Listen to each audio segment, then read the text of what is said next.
Assalamualaikum warahmatullahi wabarakatuh. Salam sejahtera, salam sehat untuk kita semua. Teman-teman sekalian, Bapak Ibu sekalian, terutama masyarakat Kabupaten Sukabumi, ya kan? Perkenalkan, saya Sugeng dari Komunitas Bos Indonesia, penggiat Germa Sejahtera, Gerakan Masyarakat Hidup Sehat sesuai dengan Inpres nomor 1 tahun 2017. Kemudian penggiat Kesadaran Politik Masyarakat Indonesia, Garuda Politik Indonesia, websitenya garudapolitik.com. Oke, Ibu sekalian, saya akan memberikan edukasi tentang program support menuju Pileg 2024 Kabupaten Sukabumi, kolaborasi win-win solution, menang untung kalah untung. Ini menarik Bapak sekalian, menang untung kalah untung. Bapak sekalian, di dalam pilihan legislatif, ya kan, di dalam demokrasi kita ini, ya kan, kita tentu ada resiko. Kita bisa menang, bisa kalah. Nah, jadi kita bisa menang, bisa kalah. Nah, dan kita harus siap, ya kan, dengan resiko itu. Kita harus siap menang, siap kalah, ya kan. Nah, Bapak sekalian, ya, dalam demokrasi jangan sampai kita ini siap menang kalah nggak siap, tuh saya kira keliru ya. Kita harus siap menang siap kalah. Nah, Bapak sekalian, kita belajar dari filosofi orang Jepang. Orang Jepang tuh kalau mau perang prinsipnya adalah berani mati. Berani mati bukan berarti dia mau mati, tidak. Ya kan, mau mati terus pasrah, oh saya mati, tidak. Karena dia berani mati, maka dia segala upaya, potensi, kemampuan dikeluarkan gimana dia bisa menang. Faktanya musuhnya yang mati. Nah, ini menarik Bapak sekalian. Jadi sekali lagi, ini program menang untung kalah untung ini menarik ya. Jadi ini nanti akan ada edukasi dan tahapan penjelasan berikutnya. Lanjut. Kalau kita bicara pemerintahan Kabupaten Sukabumi, Bapak sekalian, tentu kita kabupaten yang cukup lebar ya. Ya. Tentu dia dengan perbatasan dengan Banten, ya kan. Kemudian Bogor, Bantennya adalah Lebak, Kabupaten Lebak, kemudian Bogor, Cianjur, tentu dengan selatan tentu pantai selatan. Nah, Kabupaten Sukabumi terjadi 47 kecamatan, kemudian 364 desa, 3 kelurahan, 3.709 RW dan 14.205 RT dengan jumlah penduduk data 2019 ada 2,5 juta jiwa. Ya, luar biasa, cukup. Nah, ketika bicara DPRD Kota Sukabumi, kursi 50 dengan dibagi 6 daerah pilihan dengan APBD 3,9 triliun ya, APBD 2019. Luar biasa, cukup besar. Nah, dasar pileg Bapak sekalian. Kita perlu pahami Bapak sekalian, pilihan legislatif itu adalah ya tentu dasarnya adalah undang-undang ya. Kalau Pileg 2019 undang-undang dasarnya undang-undang nomor 7 tahun 2017 dengan kurang lebih ada 5 poinnya. Sistem pemilu proporsional terbuka, ambang batas pencalonan presiden 20-25%, ambang batas parlemen 4%, metode konvensi suara senlik murni dan alokasi berdapil 3 kursi. Ini adalah undang-undang nomor 7 2017 untuk Pileg 2019. Oke, lanjut. Kenapa kita harus peduli politik Bapak sekalian? Nah, ini menarik. Kenapa kita harus peduli politik? Nah, ini seorang tokoh nasional Turki namanya Mehmet Erbakan. Dia seorang insinyur, akademisi, politisi. Dia seangkatan kuliahnya seangkatan Pak Habibie ya, seorang insinyur. Nah, beliau punya jargon orang Islam yang tidak boleh dengan politik akan dipimpin oleh politikus yang tidak boleh dengan Islam. Nah, apa maksudnya? Padahal Turki ini 98% penduduknya Muslim. Prosentasenya lebih besar dibanding Indonesia yang 86%. Ya, karena Turki adalah sekuler, memisahkan agama dan kekuasaan, ya kan. Sama kalau kita di lapangan dan ketemu Pak Ustadz, Pak Sugeng jangan ngomong politik itu kotor, kejam dan sebagainya. Saya kira belum paham aja, perlu diedukasi. Makanya kadang saya ada edukasi dengan sedikit guyonan, Pak Ustadz, kalau kita ini seorang di dalam Islam itu jangankan urusan pemerintah, politik, berdagang, niaga, hubungan antar masyarakat. Kencing aja itu ada adabnya, ada aturannya di Islam. Ya kan, kencing aja ada aturan. Jadi kalau kita tentu kita harus di dalam Islam harus kafah ya, harus tidak boleh sepotong-potong ya. Kita harus memahaminya dengan keseluruhan. Oke. Jadi intinya kita harus mulai peduli dengan politik. Oke.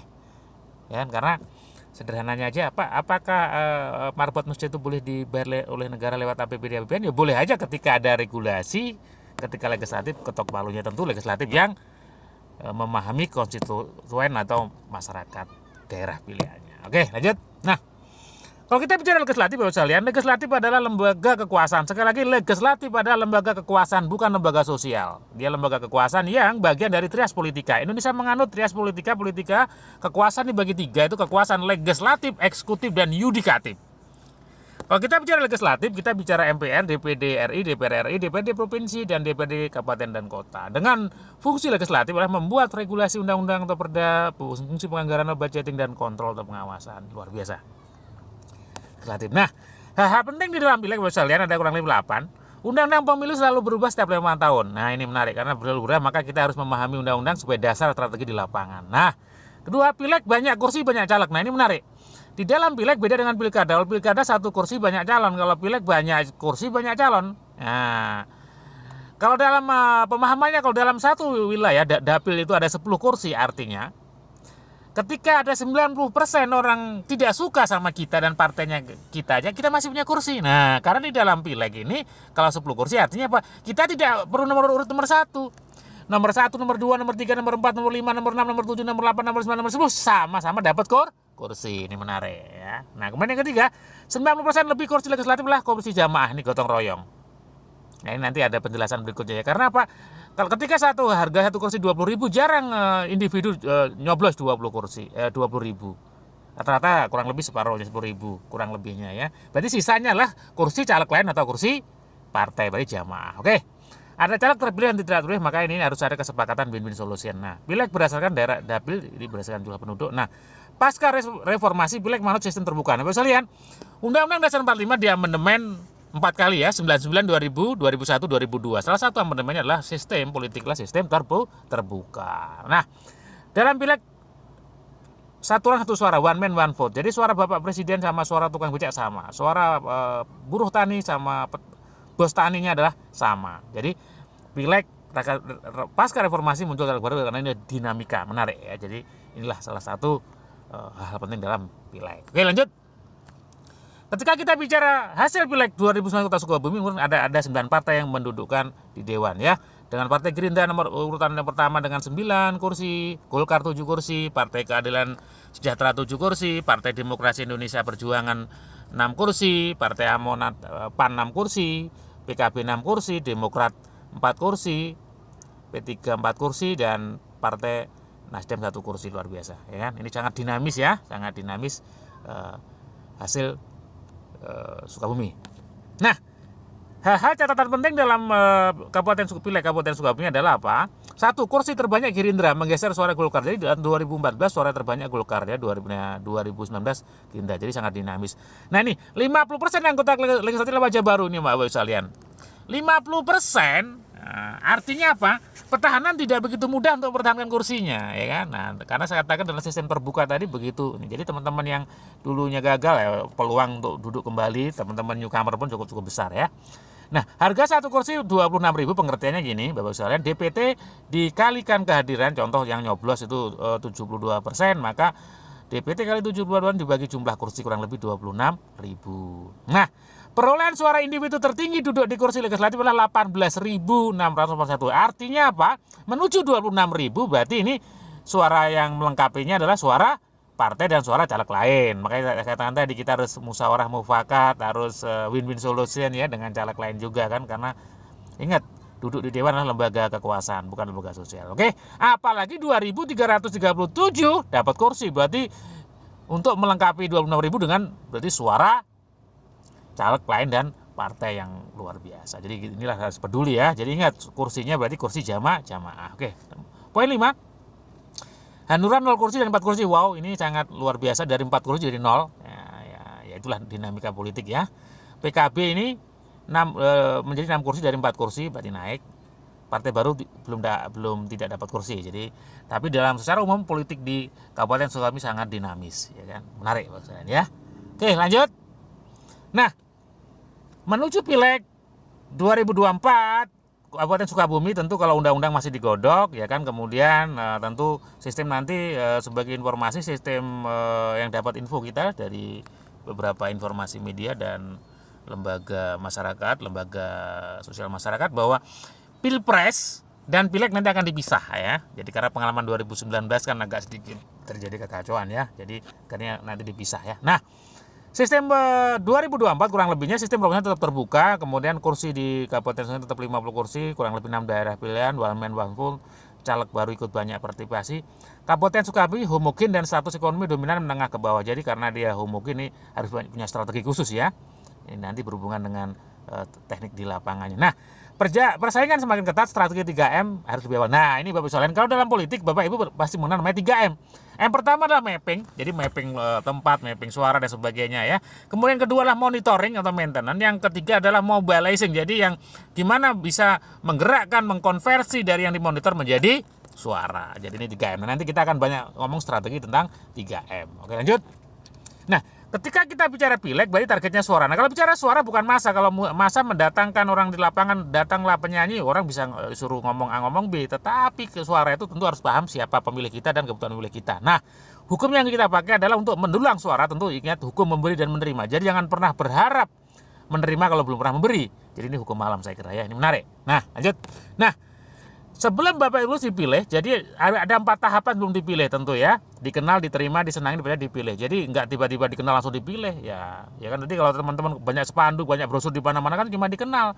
Ketika lawan politik kita sudah melakukan tahapan berikutnya nggak cukup dikenal, ya kan? Tapi kalau lawan politik kita diam saja, mungkin dikenal, kita akan dipilih. Ya. Jadi kita kalau bicara 4D ini cukup panjang ya. Nanti kita akan bicara detailnya. Jadi ini yang harus dipahami betul adalah tahapan-tahapannya, sehingga kita yang tadi yang berhubungan dengan 3M ya. Jadi ini cukup menarik. Lanjut. Nah, karakter pemilih jadi berdasarkan hasil survei dari Survei Nasional bahwa 35% faktor karena pemilih itu 7% karena potensi saudara, golongan, organisasi sara 7%, 35% totalnya. Nah, 65% ini terbesar orang memilih itu kenapa? Karena faktor balas budi. Balas budi ada 2, balas budi jangka pendek dan jangka panjang. Jangka pendek yang disebut dengan serangan fajar yang ngasih duit 50.000 nanti ditutup 100.000, nah yang gambling ya, atau jangka panjang lah, perencanaan yang terencana dan ukur. Nah ini nanti kita yang pakai ini adalah program yang jangka panjang, terencana dan terukur aja ya. Jadi ini bukan BIM salah BIM ya. Nah ketika bicara terencana dan terukur, pasti kita harus punya planning yang sangat terukur dan dimulai dari lebih awal lagi ya. Semakin lama waktunya yang dimulai semakin bagus. Nah, kita belajar dari salah satu tokoh yang inspirasi juga ya, yang duduk di legislatif ya, dia dari Jabar 6, Kota Depok, Kota Bekasi, ya kan. Dia tahun 2009 jadi 2014 jadi 2019 jadi. Ya kan? Jadi 3 kali berturut-turut. Siapa beliau? Ya betul, Bapak Syukur Nababan. Dia salah satu teknik menggunakan ilmu balas budi dengan program jangka panjangnya berhasil ya. Dari segi agama dia non muslim tapi menang di kantong-kantong muslim. Nah ini menarik ya.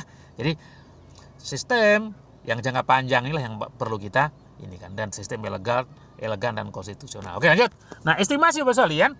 Jadi program operasional pileg, jadi ini bukan uang dibagi-bagi karena kita di lapangan tim juga karena kan rokok, makan dan sebagainya kan ini. Kurang lebih kalau untuk duduk di DPR itu kurang lebih 300 juta, untuk provinsi 1,5 M, untuk DPR RI 4 M. Nah, tapi yang saya maksud bukan ini ya, bukan kita akan menggunakan cara seperti ini tadi. Nanti kita ada cara namanya win-win solution, ya kan? Yang cara menang untung kalah untung tadi, tentu strategi yang berbeda ya, dengan low cost, dengan biaya rendah tentunya. Oke lanjut. Nah, budget pemenangan pileg Bapak sekalian, ternyata anggaran alokasi seperti ini ya, kurang lebih ada 6 tahapan. Nah, 50% terbesar itu adalah untuk pengenalan spanduk kartu pertemuan operasional tim sukses, ini 50%. Nah, berikutnya yang besar 20%, yaitu untuk program doktrin dan penguncian suara. Karena apa? Kalau kita dikenal, diterima, tapi kita nggak kunci suara, maka suara juga akan bisa lepas. Maka tahapan ini juga harus komplit ya. Maka ini strategi monitoring sangat penting nanti tentunya. Nah, budget pemenangan pileg tentu operasional sangat besar. Operasi penggerak suara. Solusinya gimana? Nah, politik dan bisnis Bapak Ibu. Politik dan bisnis. Jadi politik dan bisnis ini menjadi satu kesatuan yang nggak bisa dipisahkan, ya kan? Antara politik dan bisnis. Makanya kita ada menang untung kalah untung. Seperti mata uang ya, ada 2 sisi mata uang yang nggak bisa dipisahkan antara gambar dan angka ya. Tapi kita menang untung bukan menang untung kalah untung. Menarik nih ya, politik dan bisnis. Oke lanjut. Nah, manajemen risiko. Apabila kita bekerja dengan perhitungan risiko, maka risiko tidak jadi masalah lagi. Nah, program menang untung kalah untung dasarnya adalah manajemen risiko Bapak sekalian, ya kan? Jadi sesuatu risiko yang udah diperhitungkan nggak jadi risiko lagi. Kalau kita risikonya kalah aja masih untung, nah nggak jadi masalah. Wong kalah aja untung, ya, apalagi menang ya. Nah, Bapak sekalian, kita belajar dari bisnis di dunia ini yang besar karena lahir karena adanya risiko. Bisnis yang lahir karena ada risiko. Apa Bapak sekalian? Bisnis cukup besar ya, punya klub bola, lapangan bola. Dia bisnis yang di dunia ada. Bisnis yang lahir karena adanya risiko. Ya, betul. asuransi atau insurans. Insurans itu lahir karena adanya risiko kecelakaan, risiko kematian, risiko kebakaran, ya luar biasa. Sama program menang untung kalah untung ini karena ada risiko. Kalau risiko kalah gimana dalam pileg, tapi gimana tetap pasti untung. Luar biasa kan? Oke, lanjut. Nah, kolaborasi Bos Indonesia Germa Sejahtera Win-Win Solution. Tapi saya lihat di dalam politik nasional itu ada 5M yang pengaruhin ya. M pertama adalah massa, organisasi massa, M kedua media massa atau pers, M ketiga adalah mahasiswa, M keempat adalah militer, M kelima adalah money atau pengusaha. Sekali lagi di dalam politik nasional dipengaruhi oleh 5M, organisasi massa, media massa, mahasiswa, militer, dan money atau pengusaha. Jadi kita luar biasa. Jadi kita ada 5M tadi. Lanjut. Nah, konsep dasar kolaborasi Win-Win Solution Bapak sekalian, ini menarik. Gimana? Pemilihan legislatif itu punya korelasi adalah berdagang, niaga, barang dan jasa sama-sama menawarkannya. Sales, terapis, tenaga kesehatan, tenaga pemasaran lapangan, mitra bisnis dalam aktivitas setiap hari mempengaruhi orang untuk mengikuti apa yang ditawarkan. Ya, karena namanya ilmu nagang, ilmu bisnis ya. Nah, ini menarik. Energi atau biaya yang dikeluarkan dengan adanya tambahan promosi calon legislatif dengan tanpannya lah sama ini ya. Bapak sekalian, kalau kita punya usaha atau bisnis, umpamanya ketika tinggal di Bogor, setiap hari kita ke Bogor Jakarta, karena kita memang bisnis kita antara Bogor dan Jakarta, ya kan? Suatu saat ada orang numpang, Pak saya numpang ke Jakarta, kira-kira bensin yang dikeluarkan sama nggak kita, mobil kita? Ya tentu hampir sama, ya kan? Nah, tetapi ketika kita hanya punya kepentingan ke Jakarta, ya kan? Hanya kepentingan khusus ke Jakarta, tentu biayanya cukup besar. Ini menarik kan? Nah, tentu yang penting nanti adalah kita gimana pola kerjasamanya ya. Nah, mempengaruhi orang lain dengan dasar trust, kepercayaan, PADI, 4 tahapan tadi ya. Nah, mempengaruhi orang lain tanpa dibaca oleh lawan atau komentar, dan no money politik. Nah, karena kita memang bukan penyebar uang, tidak, no money politik tidak, kita luar biasa. Jadi kita tetap cara yang elegan ya. Tanpa dibaca lawan ya jelas, kita ini namanya tenaga lapangan. Contoh kita punya terapis, sales di lapangan, ada nggak adanya politik aja di lapangan. Tapi kalau kita ada pakai baju calon atau baju partai dan sebagainya kan ketahuan, oh kita dari mana kan gitu loh. Jadi kita ini bekerja dengan soft ya. Oke, lanjut. Nah, kolaborasi Bos Indonesia dengan Germa Sejahtera Bapak sekalian. Bos Indonesia itu apa? Bos Indonesia adalah komunitas pebisnis online dan offline yang didukung oleh lembaga kursus dan pelatihan Sukung Sejahtera, KPPS, IBU Akademi, dan media sorot nasional. Ya, Bos Indonesia bersifat inklusif. Inklusif bukan eksklusif ya, lawan inklusif lah eksklusif. Inklusif berarti semua masuk. Bidangnya aja ada 10 bidang bisnis, ya kan? Jadi semua inklusif, semua stakeholder boleh masuk. Nah, dia sebagai wadah, ya kan? Ya kan, solusi adalah wadah edukasi dan praktek. Bisnis online dan offline. Jadi edukasi dan praktek. Jadi kita tidak hanya teori tapi juga praktek. Nanti kolaborasi dengan Germa Sejahtera, Gerakan Masyarakat Hidup Sehat, ya kan, yang didukung juga oleh lembaga kursus pelatihan, ada Yayasan Sukung Sejahtera. Germas ini berdasarkan Inpres nomor 1 tahun 2017, ya kan. Sehat itu di dalam menurut WHO dan Undang-Undang 36 2009 tentang kesehatan, tentu sehat itu ada 4 hal ya. Sehat fisik, sehat psikis, sehat sosial, finansial, sehat spiritual. Jadi badannya sehat, psikisnya sehat, juga kantongnya juga harus sehat. Nah, nanti kita gimana kolaborasi yang luar biasa ya.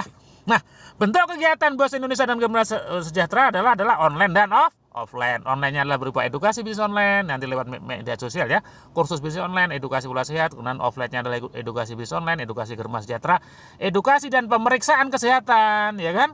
Kemudian olahraga, jalan sehat bersama dan sebagainya. Inilah bentuk kegiatan di lapangan, luar biasa ya.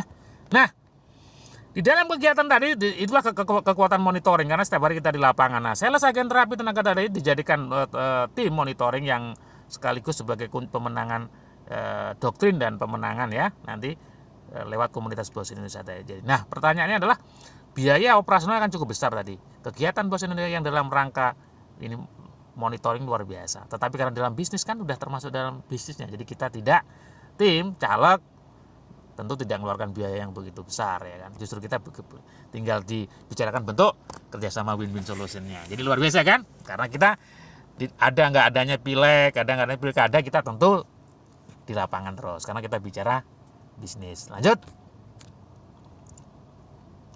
Nah, intinya bisa lihat tripartit sukses pileg. Jadi sekali lagi sukses untuk duduk di DPRD Kabupaten Sukabumi, ya kan? Adalah kolaborasi luar biasa adalah Bos Indonesia Germa Sejahtera dengan tim sukses caleg, kemudian media pers partner karena media sebagai wahana komunikasi massa, penyebar informasi, pembentuk opini sesuai dengan Undang-Undang 40 tahun 99 tentang pers. Nah, nanti bisa menentukan dengan duduk di DPRD Kabupaten Sukabumi dengan low cost, dengan biaya rendah ya, sangat biaya rendah ya kan. Ini yang menarik ya kan. Ya kalau zero cost enggak ya, biaya low cost biaya rendah. Nah, luar biasa. Oke, Bapak sekalian, Intinya adalah Bapak sekalian bahwa BOS Indonesia Germas Sejahtera, ya kan, Garuda Politik Indonesia, ya, adalah mendorong teman-teman untuk bisa duduk di Dewan Legislatif Kabupaten Sukabumi, tentu dengan cara yang benar, ya kan, dengan cara yang benar, cara elegan, cara konstitusional, ya kan, sehingga ketika teman-teman duduk tetap memperhatikan kepentingan masyarakat, kepentingan konstituen, ya kan. Jadi kita juga ikut berpartisipasi di dalam politik yang sehat. Oke, Bapak sekalian. Sampai jumpa di edukasi berikutnya, ya kan. Salam Indonesia sehat, Indonesia kuat, Indonesia maju, Indonesia menang. Terima kasih. Assalamualaikum warahmatullahi wabarakatuh.